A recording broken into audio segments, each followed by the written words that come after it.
Do you like conversation on a variety of topics? Feel like no one wants to talk about the things that interest you?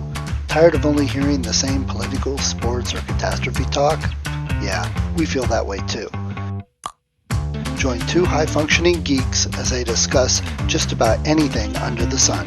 We can't tell you what we'll be talking about each week because we don't know where our brains will take us. It will be an interesting conversation though, so hang on and join us. Here comes the Relentless Geekery.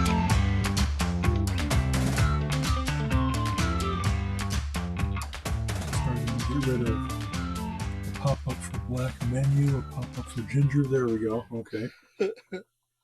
I don't use Chrome that often, and so when I go in, because I'm out of Safari, a whole bunch of like updates have backed up, and so okay. So, how is Alan today? I'm doing fine. Your volume is low. Let me see if I can turn up my volume here Move to hear you better. the mic a little closer. All of these adjustments. Is that any better? Only a little. You're very soft. Okay, how's that? Well, I've been playing with the mic adjustment or mic positioning.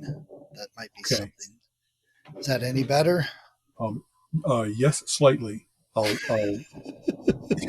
It's usually you're very hearable.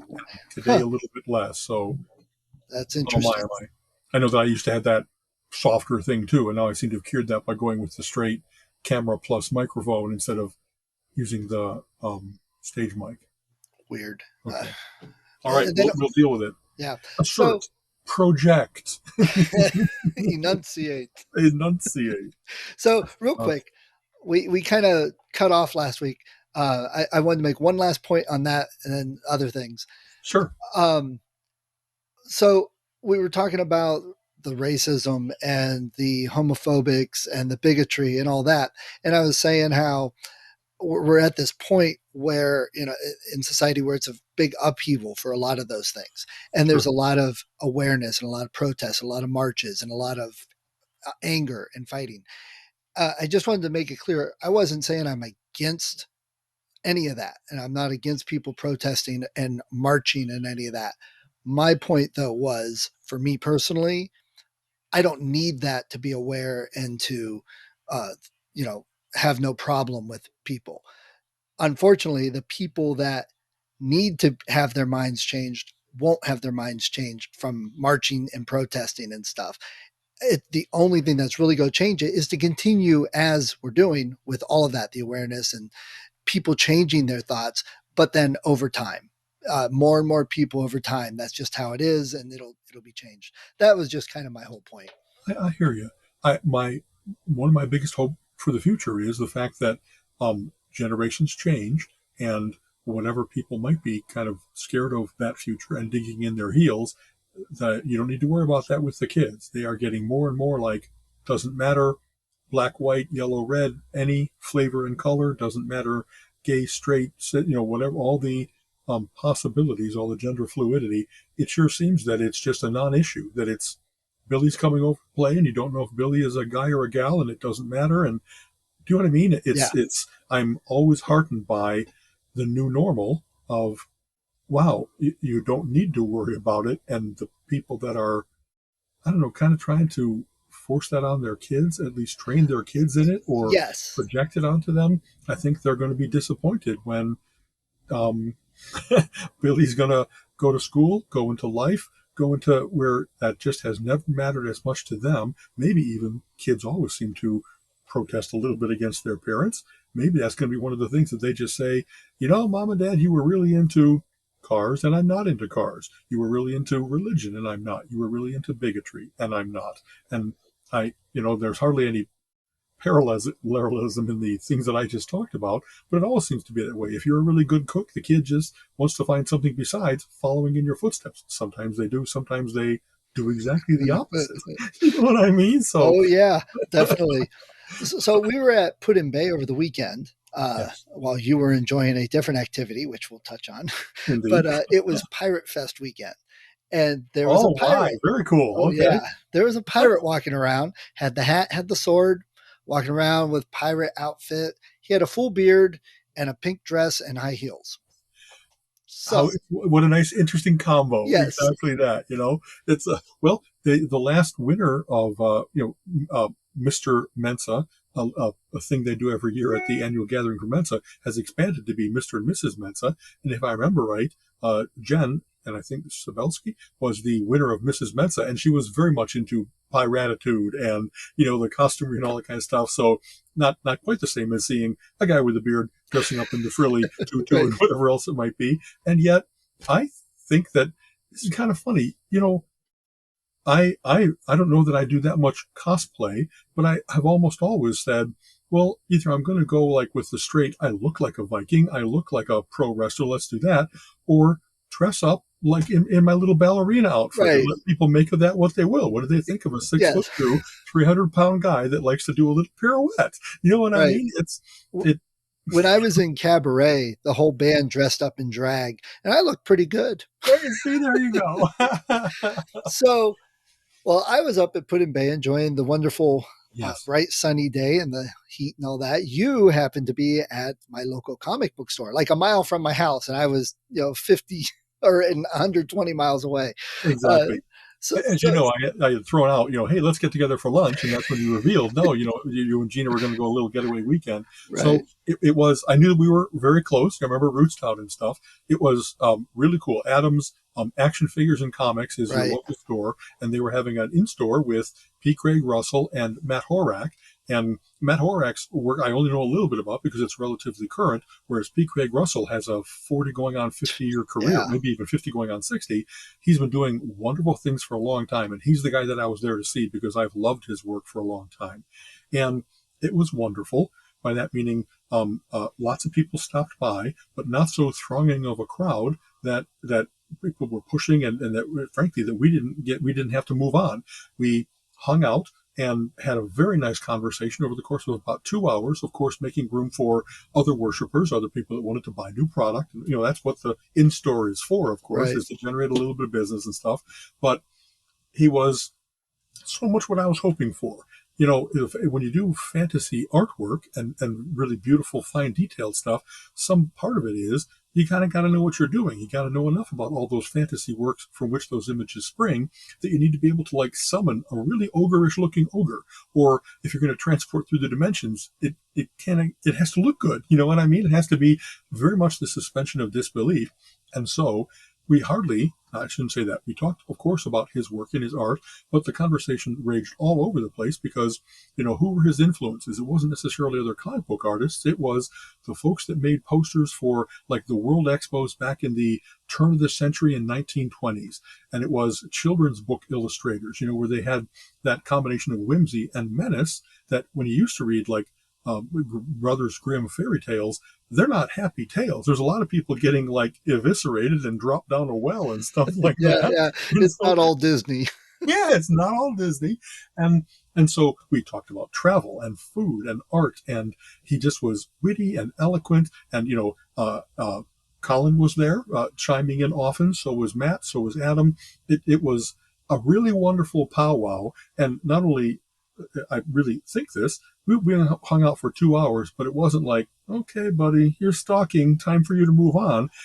Instead, it was a really nice conversation and about so many different subjects and not so totally involved in the world of comic books that Colleen was there with me and she didn't feel left out and kind of, okay, let the nerds talk it up. It was it was really sweet. And it sure seemed that they had as good a time as we did. You know what I mean? That the time flew. And when it got to be after 4 o'clock, they were like, oh, I guess we're done. It wasn't like looking at the watch and saying, okay, move along, move along. So I couldn't have asked for a better, like, the venue. They were right at the front desk and had lots of room to, sign things and do sketches. Of course, I mentioned, hey, the Baltus comic book collection and my cataloging software and system worked out really well because I was able to go look at, well, what do I remember P. Craig Russell working on? And it was, here's some old Elric of Melniboné from First Comics from like 1980, I mean, a long time ago.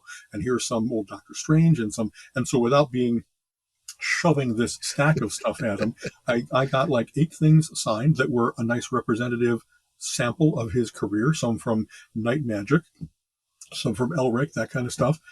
He had new work there that I was happy to buy and support him and support the store. And, just, I don't know, it's kind of funny. I even laughed about it. When you get things signed, there seems to be nowadays in the comic book world, they actually have kind of signing events and things where you send them in, and that somehow that adds value.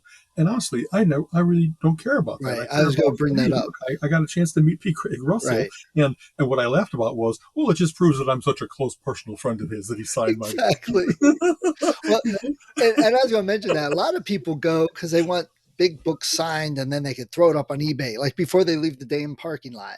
Yeah, And honestly, while you may end up selling it, your goal wasn't to add value and resell it. Your goal was to see him and great, I got a signature. that's At exactly some right. point, you might sell it, but it's not because of that.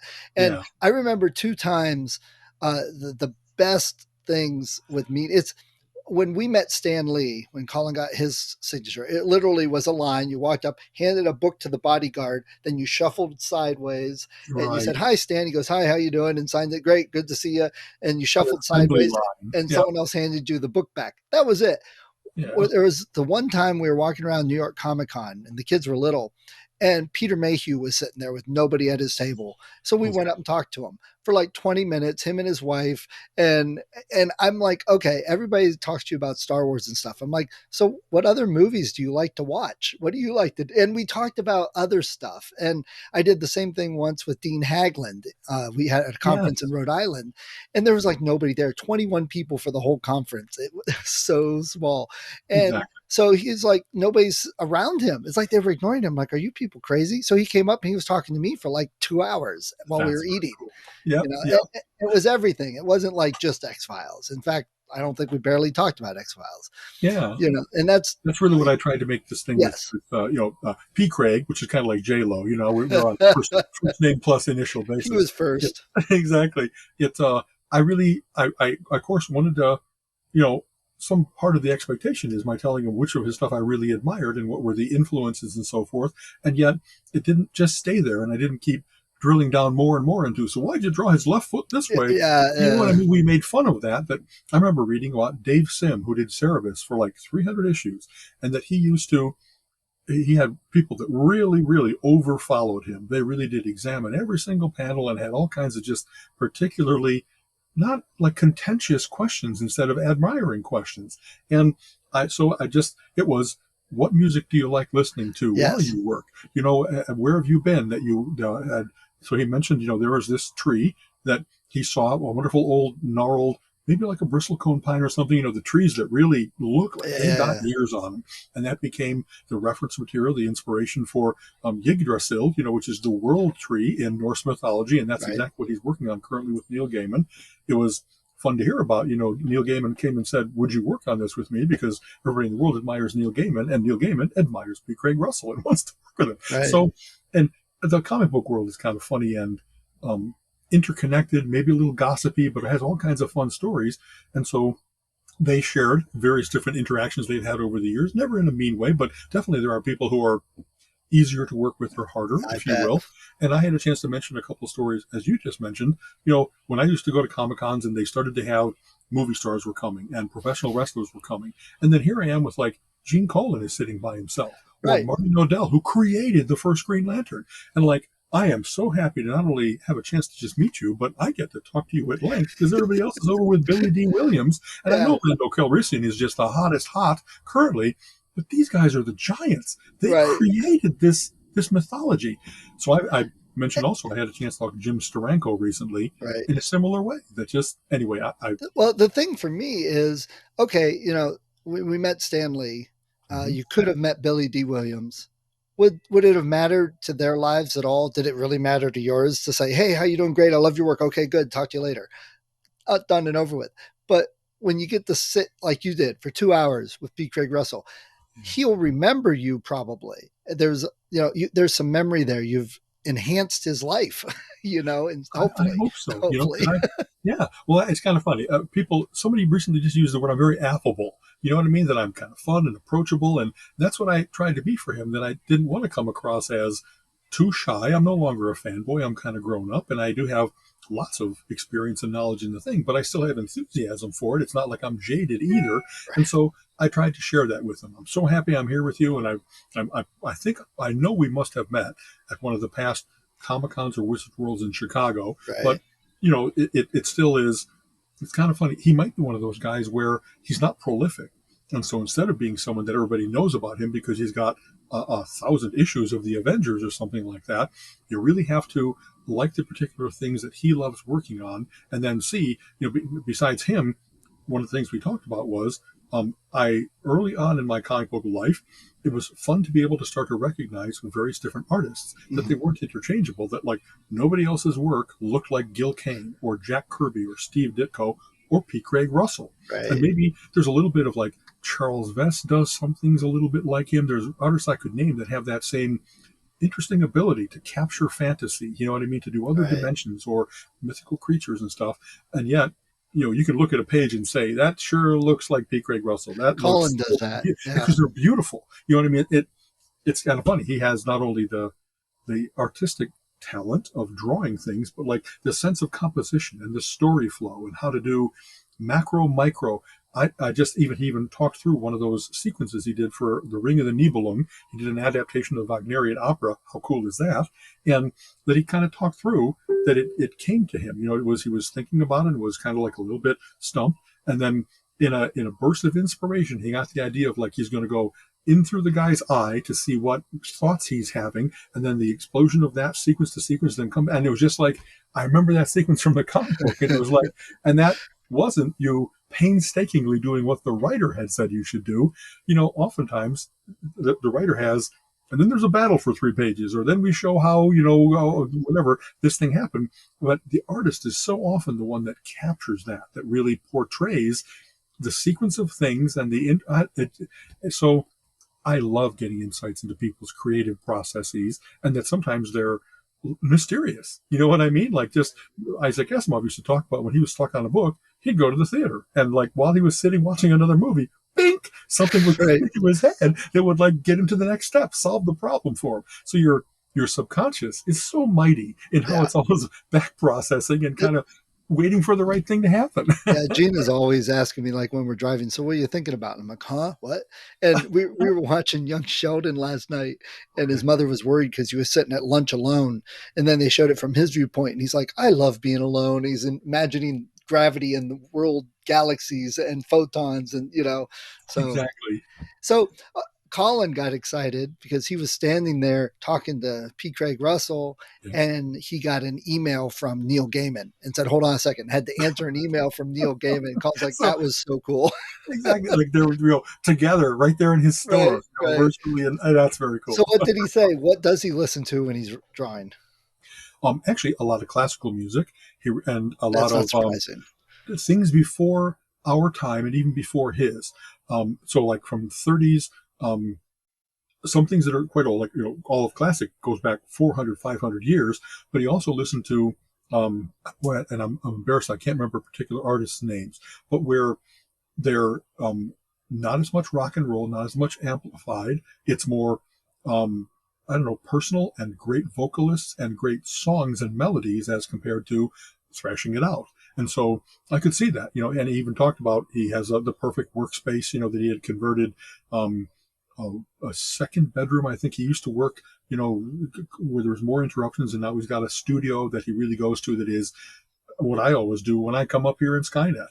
Just my music, just everything where it's within reach if I want it to be, and otherwise there's no distractions. And so the reason he lives in Kent, in Kent, Ohio, was, and he whatever the hustle bustle of the coast, it was never that attractive to him. That he needs to be in a certain frame of mind, and some of his work really is not painstaking, but it sure is detail oriented and doesn't brook interruption well. Yeah. And so he talked about, I can do everything that I want, and especially the world has kind of come to his door. It used to be you had to take those pages and take them to like the FedEx office and Right. hope to God that physically things didn't get lost or damaged in transit.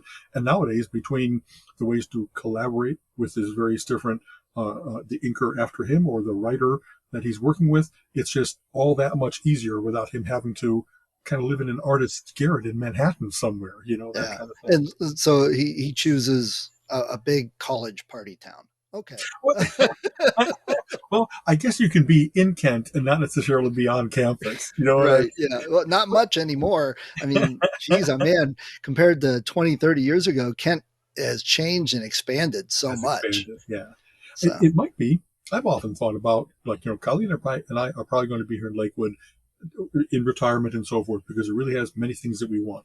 But if there's anything that I was going to move for, it would be to move to a college town, to have a great library and great, like, concerts and art programs and just the vibrancy of youth. You know what I mean?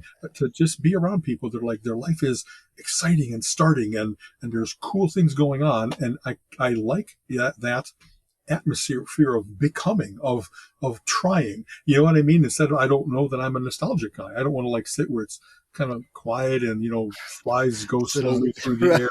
right, I I do like having my own places to go to that are my quiet and so forth, but to be able to just walk 2 blocks and have it be that everyone's smiling. There's a good bookstore. There's an ice cream, like there's always a right, campus town that has, I guess, things that appeal to me, and a college town has many of those.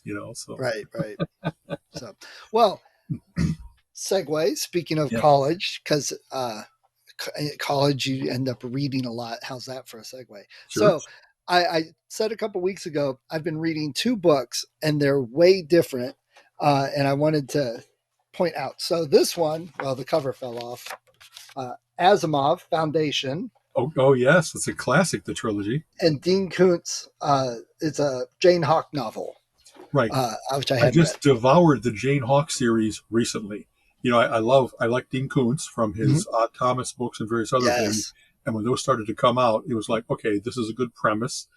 Please go. What do you think? What do you think? Well, so they are absolutely polar opposite types of books. I mean, they're what 60 years apart in writing. They're two Right. different genres. So it's interesting. I don't know why I chose those two, other than I've been wanting to read Foundation for years. And I was at talking to a guy at a indoor flea market and he had all sorts of books and we got talking about what do you like? And we have very similar interests. So he's like, well, let me tell you, read these, read the, so I'm like, cool. So Asimov, the story is hard to get into almost. There's not much of a story so much because it's almost snippets of history. It's almost as if he's writing scenes that are important to history, which is his Okay. intention. Yes. But if you look at it from the writer's story standpoint, there's not much story there and it's really hard to follow. His writing is very sparse. You don't get the grand descriptions and the narrative, and stuff. Whereas Dean Koontz, it's an action thriller. It's quick. I mean, you could read through that and you're like, whoa, I just read 50 pages. Right.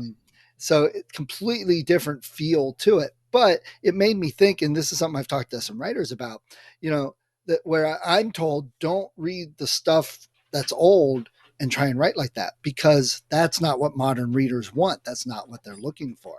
So in that regard, I probably would think if Asimov was alive today, he probably would not be as published and as popular as he is because I don't think so many people would pick up the stuff if it was new. My opinion, but it's Yeah. just Yeah. not the modern sensibilities. So I think you're right, because popularity has always been more towards maybe more action oriented or maybe more easy.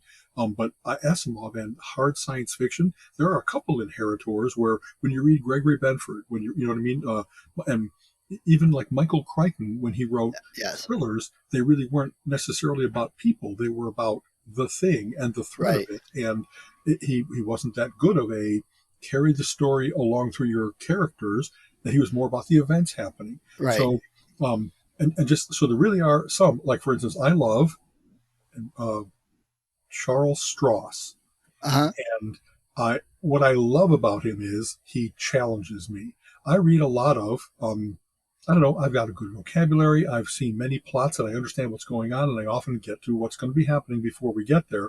Strauss has ideas that are surprising. His vocabulary is excellent. He goes down paths that are just like, boy, out of all the science fiction writers in the world, nobody has thought about this before. And not only thought about this, but taken it 10 steps forward and all reasonable extrapolations and complications. And he just, um, I am, proud that I can keep up with him. Do you know what I mean? Right, right, I love right. the fact that he's really got high quality. So he's the guy that I would say, if you're looking for something that is truly speculative fiction, truly more hard science based instead of, just, well, what if we could go faster than light? He really thinks about, well, what would that do to people, to corporations, to, how would we colonize other planets? We can travel faster than light now, but the universe is vastly big. How are we going to find out even where to go to so he's got all those cool Right. questions. And anyway, so he's a guy that I would say some people have inherited the mantle, or at least working in that same field of bigger. The stories are bigger. What's going on compared to like Simon R. Green, who I really really like, but his are candy. They're wonderfully named characters. There's lots of conflict. There's lots of like a magic or murder mystery. He writes in multiple genres, but I don't. There's nothing. Wow. My mind was expanded by his as compared to I really it was a good read, and I laughed right and I got scared Right. right and all that stuff. Well, I'll have to maybe check out Strauss, and maybe I can compare him to Asimov, because it's like you said, it's not horrible, but you have to like that type of stuff. I mean, I could probably name more people I know that would not like Foundation than would. It has Yeah, to be a special thinking. Um, but I do appreciate how I caught on to the Hitchhiker's Guide to the Galaxy using the encyclopedia, and I'm like, oh, this must be where he was he influenced. was inspired. See, Yeah, as I mentioned, we do our aficionados thing, or now we're done with it. The AFI, American Film Institute, came out with their list of top 100 movies of all time, and we watched them from 100 down to one. And then, because while we were watching them, they came out with a version 2.0 right. list that changed 24, then we watched those as well. And the whole point of that was not only that they're really great movies, it's that if you want filmic education, if you want to see, man, this guy's the first guy that ever did that film effect. This is, Burgess Meredith young. This is Jimmy Stewart young. Great performances. What did the world think, like before World War II, about how the world was? There really still were unexplored places and stuff like that. So I loved going through all those. And I don't think it's nostalgia. I think it's wonderful to get informed about what has gone before, because that way you can really appreciate when Christopher Nolan has a particular homage in one of his movies that's almost like scene for scene that he snagged that and said, I love this when I was growing up, so I'm going to use it here. You can go like, oh my God, that's where that came from. And I've always liked that in comic books, where you find if you get more of the references if you've read all the stuff leading up to it. You know what I mean? Right, right. It's very handy. I Yeah. really do like Dean Koontz, by the way, as well, because I think that he also has great vocabulary. He really, it's a great combination of moving the story forward, but giving a lot of detail so that you really get a sense of place and of person and of like, what does it see and smell? And like, it's very sensual. And the Jane Hawk books, there's really a good overarching, government paranoia taking over, Yeah. people's brains. I don't think I'm doing any spoilers here. He No, no. has, yeah, multiple series that like the Odd Thomas books were. I'm not sure why I liked him so much, but they really were. And especially one thing I like about his is he talks about lots of things that just are, and even if they're a little bit fantastic, I think that I've heard it called like magic realism. The world Mm, is just like it is, except for maybe one or two differences. You really do have gnomes in your garden, or whatever else it might be, and he's really good at that about treating semi magic things as don't know why, but it just is. And here's how it might affect things. But it's not a superpower where then, hey, I'm going to take over the world, because it just is. Some people can see into more of the spectrum, or right, you know what I mean, have a little bit right. of prescience, but not be a Like, perfect Cassandra or like something like that. one of my favorite books of his is Watchers with the super intelligent dog. Yes, I love that book. It's fantastic. And Kuntz is an interesting one too, because he had stuff published back in the 70s and he still has stuff published. So if you go read the old stuff compared to his newer stuff, he has definitely changed and he's right. grown, he's adapted. Yeah, Whereas you can't say that with all the authors I've read that have been writing for 50, 60 years. I would Um, agree. but Kuntz definitely. Odd Thomas loved those books. Yeah, They're he definitely some hasn't of my just churned them out. I mean, it seems that, and I don't know about this, but it seems that in order to keep himself interested, he doesn't just work on a series until it's done. He like works on multiple books at the same time, yeah, and as they get done, he issues them so that he gets to go, okay, this is going to be dark and gritty, and this is going to be more lighthearted, and this is going to be, you know what I mean? yeah, It's that I the fact that he's so prolific without just being kind of a factory churning out the next book, Right, I right. love that about him. I think that he still maintains a great standard of quality while he still has 50 books out. You know what Yeah. I mean? And So, the one thing with the Odd Thomas, I would recommend if you have not heard the audiobook, if you've read the novel, get the ah, audiobook and check it out because I actually heard the audiobook before I read it. And I felt the guy that read and narrated the story captured Odd Thomas perfect, his voice, his mannerisms, the way he talked. So interesting. if I do read it, I hear that voice in my head and Yeah, it's so perfect. It's wonderful. great. It's kind of funny because I hardly ever do like long drives, and I don't tend to. When I'm at home, I tend to have music as opposed to spoken word. But there are some things that it's a different form of art. To hear an audiobook really well done, that's something that I would want to seek out. That it really enhances and adds to instead of just being a recitation. You know what I Right. mean? So very cool. Okay, Right. thank you. So anyway, but just to also just because I was like, okay, for some reason I cannot read one book straight through anymore. I'm always jumping between them. So I also started just because Yeah. one of the Spencer books. So Interesting. I Very got good. that. That's boy. I hope you like them because Yes. that really, it's one of those things that Colleen's brother, my brother-in-law, recommended them, and also I think that John Sanford, and that's my. Sorry, I'm wrong. He recommended John Sanford. I think I discovered the Spencers on my own, and it's one of those classics. If you're a collector, it's like, oh, there's not one, there's 30 already, Right. and now I get to go on the treasure hunt. And I really made a point. I have a thing about I really wanted to read them in order, so I sought out in used bookstores and online and whatever else might be. Amazon makes it so easy nowadays. I was able to find everyone I wanted to read and always kind of stay ahead of which ones Uh, don't I have yet. I was reading these and I got to there, and they definitely are that the story grows over time. Characters are introduced, people age, romance, and then not whatever else might be going on. It's they're really well done, and I so much my idea of like how to be a good man, how to be a like don't you can't say yes and do no. right. You Right. have to have your word matter. Even Right. in this compromising, so many temptations, so many people looking to push you around, just to be that rock is so important. And that series really well portrays that. Yeah, it So, definitely the character, knowing a little bit about what Spencer is, yeah, and what the story is going to be. It's kind of a crime detective novel, not heavy crime detective, right, but you're expecting this tough guy. You're expecting certain stereotypes. right, The old Mike Hammer type of thing. He exactly, is not that. I mean, I'm reading this and I'm like, hold on, he's a bit snarky, but right, still kind of a tough guy. And I did not start at book one. This is one of the first times I've not done that. I just said, okay, this is the one I have in front of me. So I started right, reading it. And him and Susan, I think they right. just bought a house. I'm like, okay, he's talking about settling down with kids, and I'm like, that is so not the picture you think of Of with a these. hardened PI. Yes, Exactly. exactly. Shouldn't Yeah, he have just an office up on the third floor that's got old coffee on the pot? All right. that. Yeah. So, yeah, it's been fun reading, and Very good. all three of those are actual paper. I read so much on my Kindle now Right. uh, that sometimes I just want to get a book in my hand and see where the bookmark is. Yeah. Yeah.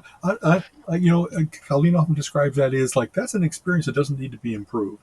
She Right. and I still lay in bed at night. The last couple minutes, hours of our day are reading books. And I think I mentioned in a previous podcast, I hit a mother load. I had because of COVID, I hadn't been going to the bookstores for a long time, and then I discovered that not one but multiple of the series that I really liked had put out like one or two or three books. Right. And so suddenly I had like 6 or 7 books that I really was looking forward to read, not just continue the series you're already in.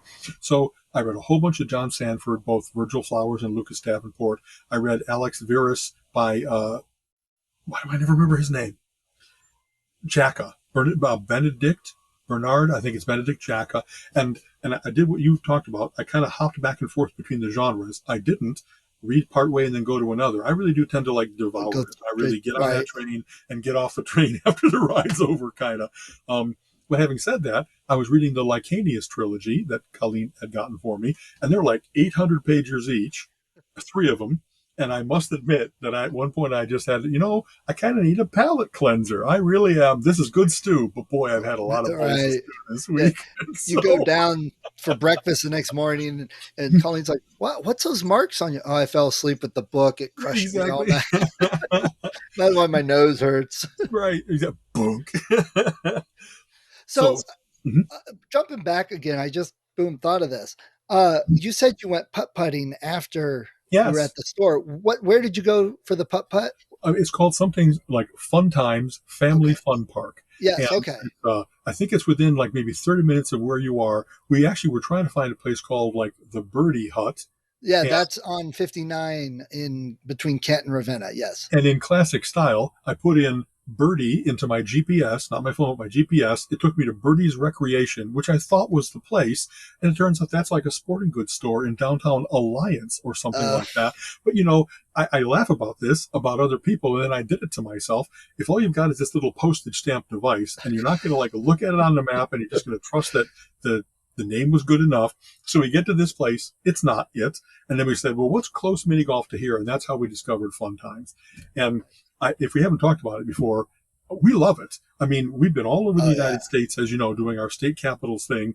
And there's nothing like driving along a road. And you know that if you see a castle or a lighthouse or a big dragon, we get off the road because Right. you're pretty sure it's mini golf. It's just the silliest thing. I grew up loving it because we had a putt-putt course in Elk Grove, and me and my best friend Stu would go like they had all you could play 8 to 12 in the morning on Saturday mornings. So we'd be there at like 7:59, pony up Nice. our $5 or whatever, and it just seems like it's such a perfect leveler. It's silly. You can't like be such a great putter that you're dominant. You can't care about how good you are when you're trying to like hit it past the devil frog to the Right. magic lily pad. You know what I mean? I love the ingenuity. It's very American to take a simple thing and then say, what if we had a barn door opening and closing and they got to hit it underneath? And What if if we you're had a one of ramp those they got to spiral? if you're one of those pool players, it's like, talking about geometry and angles, and you really can map it out. It's much harder with putt putt when you have hills and curves, and you got wood here and carpet here and cement here, which your ball will bounce differently off of each. Yes, exactly. So just even though it's a great leveler, it does benefit from having some idea of what you just talked about, like what's the lay of the course and how much. If I have a big slope, do I go high or do I go low to get the right arc that's going to take me? And if you can actually calculate that to get like regularly near the hole or even get a hole in one, Right.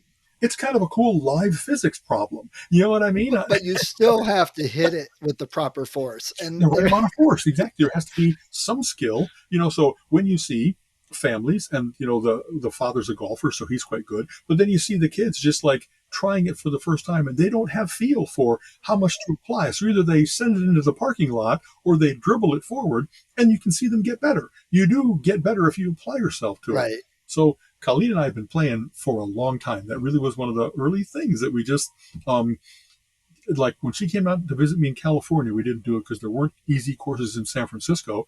But then as soon as we started to do any kind of travel, like on our honeymoon, we played mini golf up near Niagara Falls. And, So did and I once. isn't that cool? I think we were on one that had dinosaurs. We had a giraffe. There you go. So, and she won. And so it's like, well, she's going to wear the pants in the family. She's dominant in mini golf. And, but like every time that we play, we're evenly matched enough that it's not dozens of strokes. We're within like 3 to 10 strokes. I might win more often, but if my short game is off that night, all I got to do is just rim a couple short putts, and she's right there with me. And I don't know, we still have fun with it. Yeah. Every time we go to a new one, it's really like, okay, so what's going on here? It's a different set of Right. obstacles. Am I going to get past the little bumpers here? Am I going to use that triangle to deflect it at a right angle over onto the green? And I think I mentioned in my text to you, this mini golf course, Fun Times, had a par 5 Yeah. hole. That's what you Mini said. golf course has anything but twos or threes. Right. And yet this was Satan himself that said, depended on Ravenna or whatever this place is, and said, I'm going to make you first have an upper green that you got to get in the hole, and that's not easy. Oh, And then geez, yeah. depending on, and maybe it's 3 holes, and if you hit each of these holes, this goes left, this goes right, this goes center, and so you might, and you Oh, have to make yeah. choices and apply skill.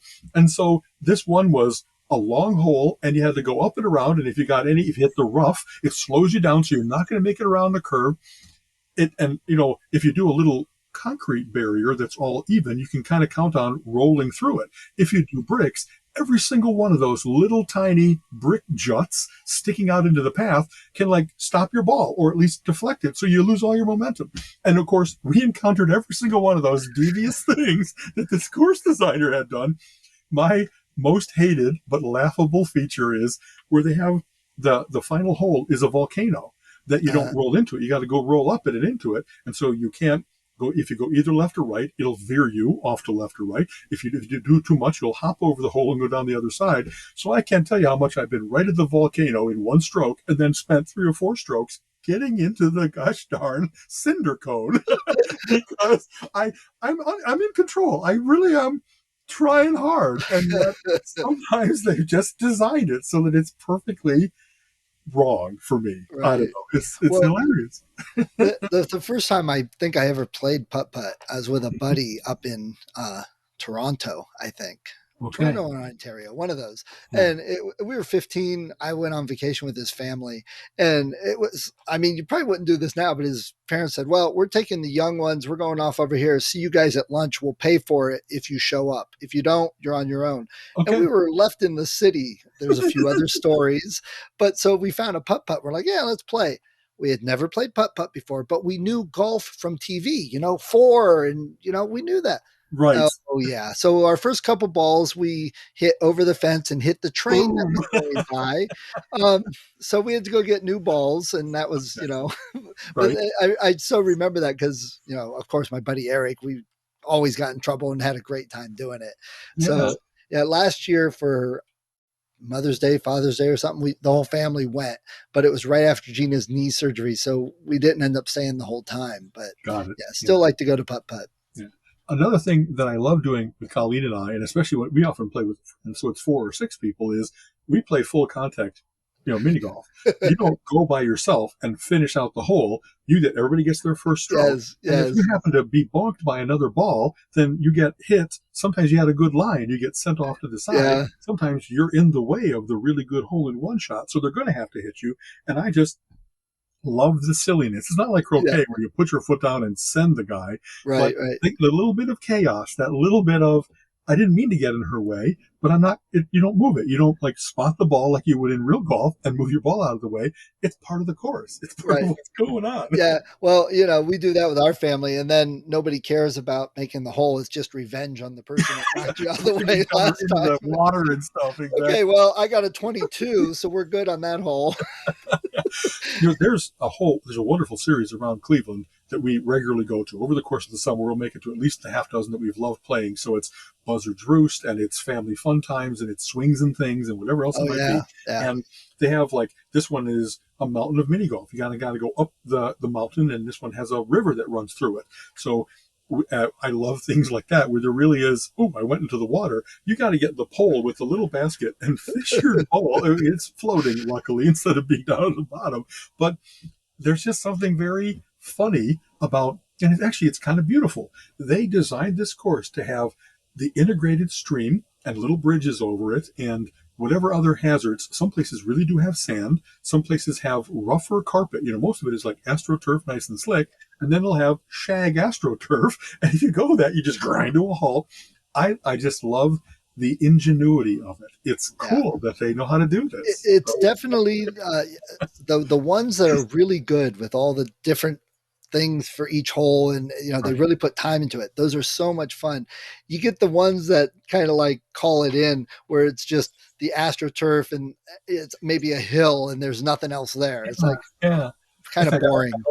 I love things where there's moving parts. You have like Yeah, what I always call the windmill of doom. yeah, What I mean? You got to go through, and the blades are rotating, and you got to time it because it's amazing how often you really think you're timing it, and then just as you're trying to go through, you boom, bonk. you hit the and stop right there. Yeah, And they got barn doors, and they got, like I said, they're boy.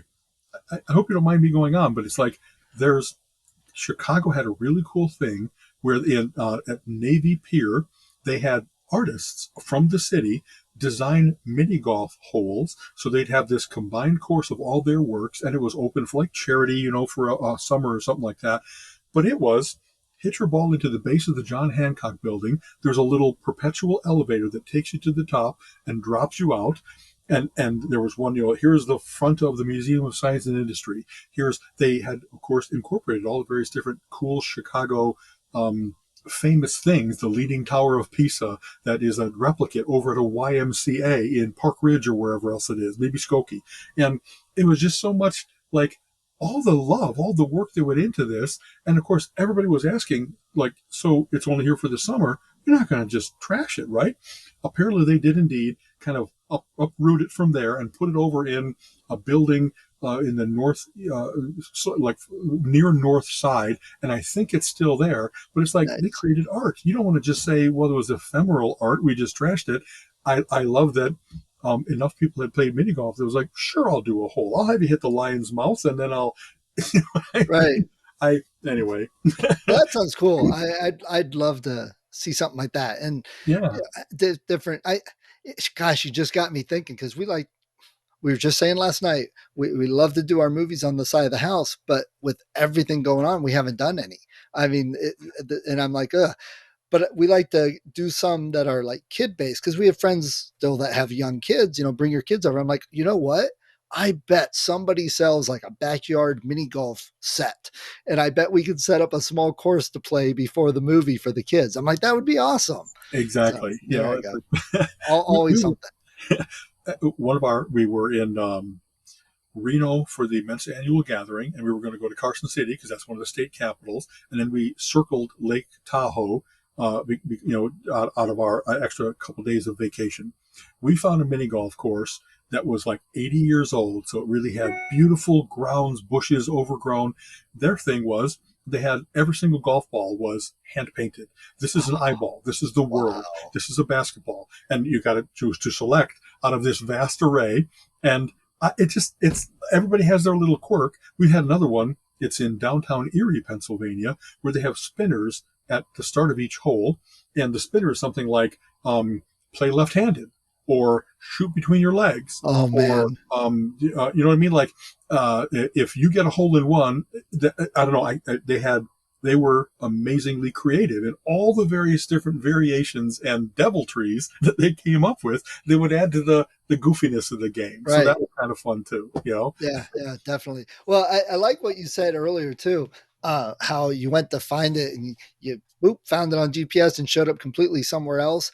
I'm glad to know I'm not the only one with that trait that like drives all over the place. Gina calls them one of our adventures. You know, I got to tell you, I've had Colleen and I are together for 20 years now, but I had a life before Colleen, and I've had girlfriends, good or bad, about whether they didn't mind. Hey, we're going to go find this thing, and I'm not sure exactly where it is, but I remember there being a really good chocolate shop in downtown. I think it's Mattoon or Mantino, Illinois, and so we're just going to go look.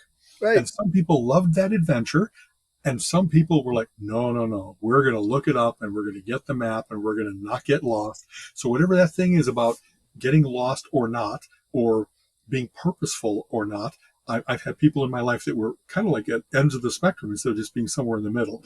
And of course, I've had so much fun with the discovered fun of, well, we were going for this, we were looking for this great Italian place, and then, oh God, it was closed. We did find it, but it was closed. But luckily, there was a great bookstore nearby. And we would have found this bookstore if we wouldn't have gone looking for Salvatore's. Sorry that I didn't know it was closed, but I didn't just like dwell on the disappointment. It was more like, okay, so what? What are we going to do now? This is Enjoy the adventure. yeah, exactly. Yeah. So, okay, something real quick to switch over to. We didn't even discuss about this, but it's something I thought you should know. That Microsoft has announced Windows 11 is going to Mm-hmm. start rolling out. Um, After they had said for a long time that Windows 10 was the last. well, didn't they say that about 8 also? You might be right, exactly. And Yeah, yeah. yeah, but whatever. They can, that's marketing, who cares? Um, but It's interesting because they said Windows 10 users would be able to get Windows 11 for free. I was Okay. like, that's pretty cool. Um, One of the things, problems, and I know people go bitch about it, but uh, Apple isn't any different. They've upgraded and changed, so not all the old stuff necessarily is compatible, and they're Right. doing I part hear of that on purpose. you. Yeah. So Windows 11, they're really focusing on security, the ransomware and stuff like that, I was especially. going to ask if that was the reason that they decided to do it, because the world has not gotten safer. It's gotten even more Yes. intrusive and devil. Okay. All right. Yeah, and I mean they've got multiple security things that they touted and talked about, all of which are needed. But for some of them, you actually have to have certain hardware in your machine. So it won't even install on my current machine. So I've been talking about upgrading. Guess what? I'm going to upgrade. That'll be the thing that finally, like that's, Apple has, like you said, made same things. There's the newest machines have the secure enclave. They really do have on the chip where you really can have known it tracks activity. It won't let bad things happen. It has a memory, partitioned memory, so that it won't let things take over. All that kind of stuff. We're getting to that. That the combination of software and hardware has to be mated and really powerfully mated to Yes. not have all the intrusions. Because boy, the hackers, the crackers are really, really good at what they do, Yeah. especially when you're a 13-year-old boy looking to make his bones in Eastern European countries. They got nothing but time on their hands. They Right. got nothing but Right. brilliance in their And, heads.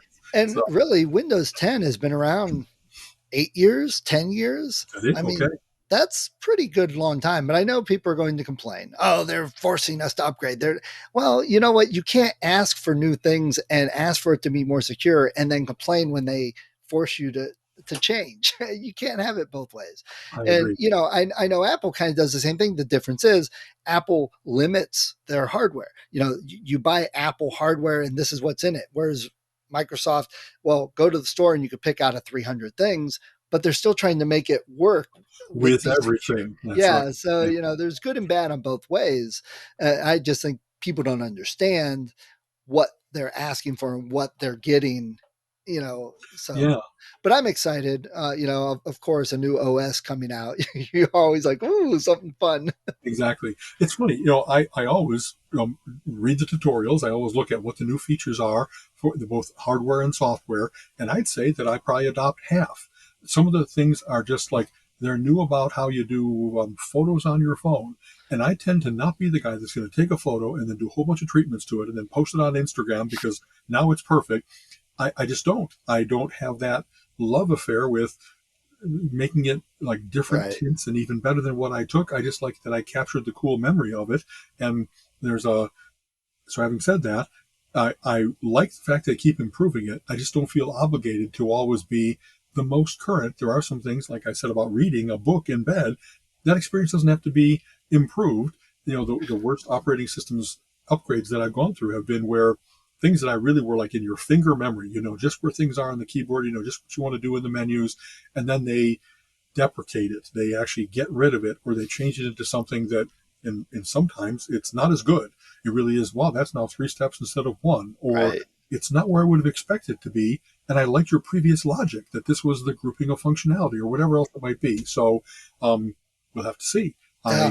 I regularly I get used to the best of the shortcuts because I really like saving time. I don't want to be the guy that's still doing a particular keyboard press if there's now a better way to do that. Right. But I don't know. I don't usually talk to my computer.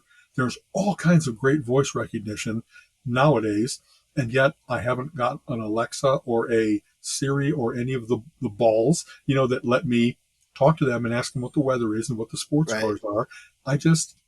I don't know, whatever this thing, a mind meld that I get when I want to go into flow of how I mouse around and type, that really works well for me. And I think that voice would not only be a little bit interruptive, it would actually be, wow, then am I talking over my own music? Or I don't Right. know. I tend to not talk to myself. Some people that comes very naturally, whereas I tend to talk to people. I don't think of my computer as a person. And so there's some weird barrier in my mind. There's a disconnect there that, It, you know, just you're old.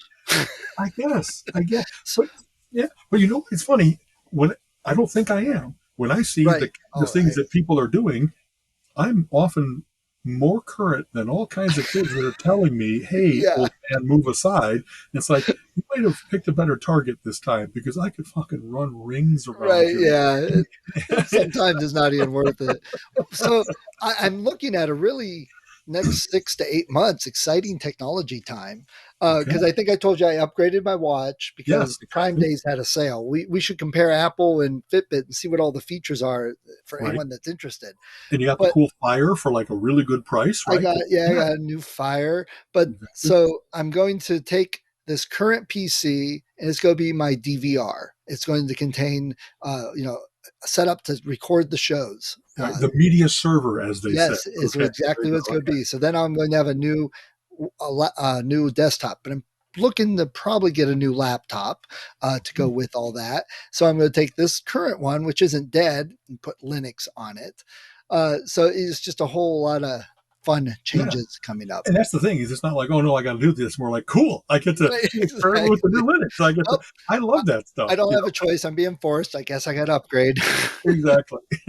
So we'll see.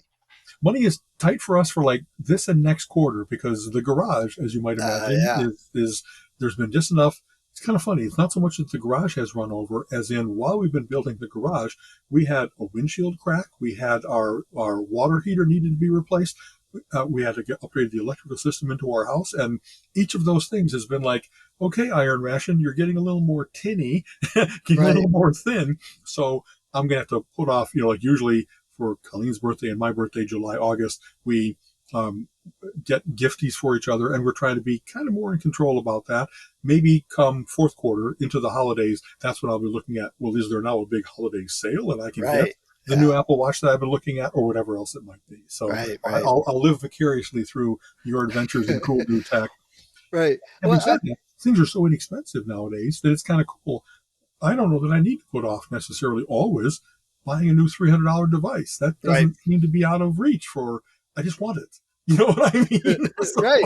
Yeah, and I'm going to really look because yeah, this PC that I'm using, I put it all together. I went to Micro Center, I picked out every part, each component. put it all together, and it Yeah. was pretty top of the line. I mean, even though it's funny because it was pretty much a gaming machine, but the video card wasn't a gaming video card. It was a slightly lesser model, just Okay. because I don't need all the high end graphics for the games, but I wanted the better memory. I wanted a better hard drive, a Yeah, slightly faster bus in the uh, board. People exactly. miss those things. Like, oh, I got a fast processor, but I put it on a $2 board with a slow Exactly. With bus. a dirt road instead of a highway for Yeah, my data transfer. and Exactly. I spent 1,500 on the processor, so I only got 4 gigs of RAM. It's like, you messed up. Yeah. I think I might have recommended before. I subscribe to a magazine called Maximum PC Right, that is fantastic about comparing between all those various different components. And they have, each month they have the cheap, medium, and expensive build. And it's amazing the amount of power that you can get nowadays by, as you said, choosing your own components, choosing wisely.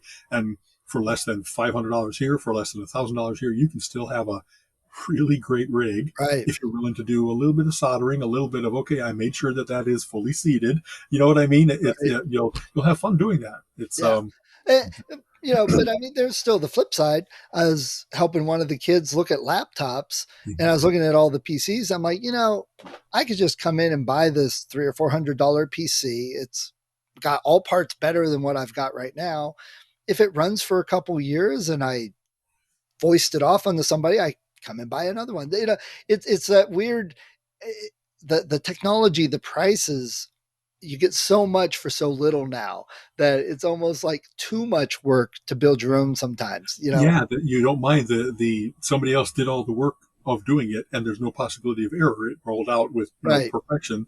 So it really is now that hobbyist computing is kind of back to way long ago what it was. Is you Yeah. only do it when you really want to. You don't have to anymore. Right. You And know what I even mean? like go So to someplace like Dell and you still get so many customizations and then boom, it's that's what you right. You want. don't buy it off the shelf. You check boxes as to how much memory size hard drive do you want, an SSD or all that stuff. That's Yeah. exactly I don't know. So we'll see what happens. But I'm interested to find out all the new features because I know they're really, really trying to tie Windows and Xbox together so that if I buy a Interesting. game and I play it on my Xbox, I can also play it on Windows. I automatically have it. And the saves transfer because it's the same basic platform underneath.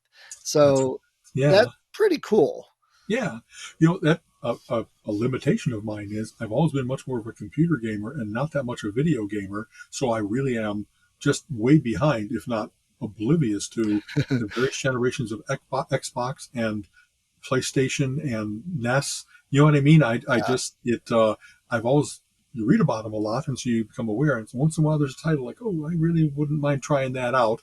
And yet, I tend not to like as many Twitch games. Like I'm not so much into Grand Theft Auto where I want to have my controller and I'm zooming around and stuff. I tend to do more, I don't know, dungeon crawl Right. games are Right. not Me too. necessarily that. And big God games like Civilization, I I like my computer rig and kind of I do what I want to do up here, and then when I'm done, I don't go to the TV and do more. I'm kind of like then watching passively more. It's interesting. I just somehow I knew that I had a bit of an addictive personality, and instead of finding a way to service that addiction in every environment, I've been able to kind of relegate parts of my life to not do those things all the time. I think it's Right. been healthy for me, so maybe that's also where I continue to read books is as opposed to always having a computer in my hands and always having the glow of the screen.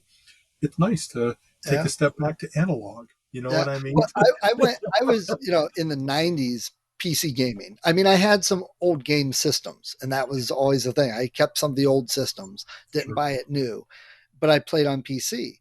Then when I started to have kids, it was easier to go back to the console and sit with the controllers and play on the console and the games they knew about and their friends Yes. knew about. So, all that. And so I got into that a little more. And now I hardly ever play an Xbox game. Sometimes I'll flip it on, and I've got certain games I really like on there. Exactly.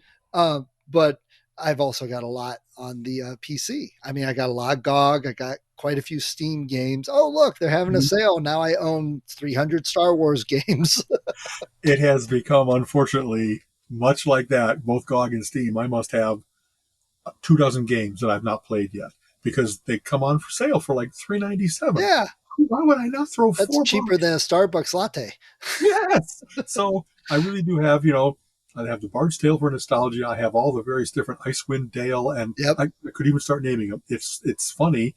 I I tend to one of the things I like to do once in a while, like maybe they're here. There's a big weekend coming up, Fourth of July weekend. We don't have any plans. We're not going. We're not going to have a cookout. Go anywhere for cookout. It really would be funny to like Friday night after Colleen has we've had dinner together, watched a little bit of TV, cuddled. If she's going to go to sleep and I'm still awake, I'm going to come up and crank up one of those games and just fall into it. And if I do it until 3, 4, 5 in the morning, it'll be a return to college, a return Yeah, to, yeah. I let the game take me. And that's what I want is a weekend where I could do that without worrying about Right. it. And that's, we talk about this like, oh man, some games on sale for $2 at GOG. I used to love that game. And sometimes I find all the games I used to really like and I whitelist them and I wait for a sale Yes, because even if I don't play it right away, even if I don't ever play through it all the way, there are those times that I'm like, man, I just really love to play Icewind Dale, and I'll just get on for a couple hours and play, and then or the big one for me was the original Warcraft, or Orcs versus Humans, oh tower yeah, defense style, nothing like the MMO they have now, right, but I couldn't play it for the longest time because it was old and they hadn't up, re-released it. So right, I actually, for a while, I had a virtual machine I had set up of a Windows 98 machine, and I found an old disk and I installed it to play it. But now it's at GOG. So I'm like, yep, I got it at GOG. And I actually do load it up and play it at times. And man, I'm stuck on this one board. I'm like, how did I get through this the first time? I right, can't right. figure it out. We have laughed before about how many parallels we have. I played Civilization 3 under emulation of Windows 98 on my Mac and making sure that I really set it so that it would be just, it had to go back that far to be perfectly compatible. It had to be able to read, like, this is one of the CDs where it had the um, locked sector Yeah, archives. yeah. It had to be able to read that. And so when that was like just one upgrade too many and it wasn't working anymore. Thank God they came out with not only Civilization 6 and the latest versions, but they had fixed it to Yes. Civilization 3, so that to me is like a perfect game. Just the right the everything about it. The graphics are not perfect, but they're good enough, and the pacing of it, and the civilization tree, the advancements of technology and stuff. And that's just one of those things where if I want to go lose myself in a game for 4 hours, I don't go to all the most current. I'm glad Yeah. that that guy still hasn't become abandonware, because I have all kinds of other things that it was never popular enough that it'll never get updated. I don't even know who is the source code in a vault somewhere. I kind of doubt it. I think it's It's just like died with the gone. creator. You know Yeah. what I mean? Yeah. So And I know my kids, they don't get this. They're like, oh, some new version of this is coming out. We got to get that. I'm like, well, have you finished the old one or played all? No, but the new yeah, one, we got to have the new one, the newest one, the best one. It's best. I'm like, I'm good with playing Doom from '93 still. I yes, still enjoy it. And I'm the same way with like SimCity. There's certain versions of SimCity which I'll load up and play, even though it's 5 or 6 versions behind. right. And Because the actually, newer versions are kind of the like what? too loaded. The newer versions are like too loaded. There's too Yeah, much going on. I yeah. don't want that level of complexity. But Yeah. I did just see an ad on Facebook, of course, that was SimCity with like 37 expansions or whatever, and it was on sale for $5 or whatever. And I'm like, yeah, maybe I'll check that out. Just see, is Yep. it the newest? It's like a couple years old, and I'm like, I don't know, maybe. So, all right, yeah, it's getting late. We Okay. actually have things we got to get going for. So, Got it. So let's see. Previews for coming episodes. We are going to start doing maybe some lists. We're going yes, and to I talk about started that. I've got what's our. In fact, it's kind of funny. Without even trying hard, I have like the top 10 list we talked about doing. I'm about 30. I got about 20 bands, and I got too many albums per band. right, So we'll have to find ways to make our lists so specific that they don't just overflow the container. I'm right. doing it again. Yeah, we'll have to put them up on the website, and we'll have to like link it to Spotify and stuff too. Exactly that. Some actual web content that will help other people go down the rabbit hole with us. So, Yes, yes, okay. yes. All right. So, Always a pleasure, Stephen. yep. Take Have a care. great 4th of July. Tell Colleen we said hi. Same for you. Hold on to all your fingers there, my friend. Don't, Yeah. no, exactly. Okay. All right. Later. You have been listening to the Relentless Geekery Podcast. Come back next week and join Alan and Steven's conversation on geek topics of the week.